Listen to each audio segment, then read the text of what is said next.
How to view the contents of the SHX font. There is a special program called SHX Viewer for viewing fonts. You can scroll through all the available symbols.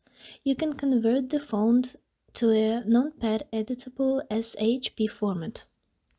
You can download this program on the website. Choose any font you like from the collection.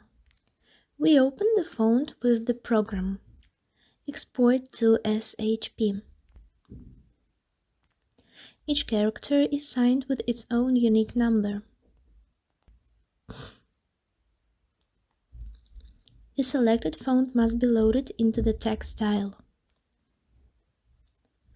This unique number can be added to a special sequence, and then a symbol will be displayed in the text object in AutoCAD that is inaccessible while using the keyboard.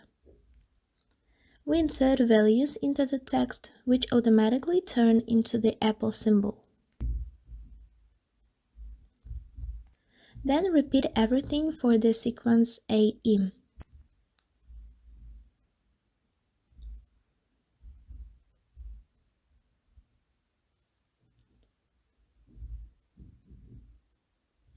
How to create your own font with the MK_Shape command. Set in the name and the base point for the symbol, pair in the described square. Use mostly SHX fonts in your drawing, TTF only for presentations and for subsequent translation of the drawing into PDF. SHX is poorly recognized in PDF.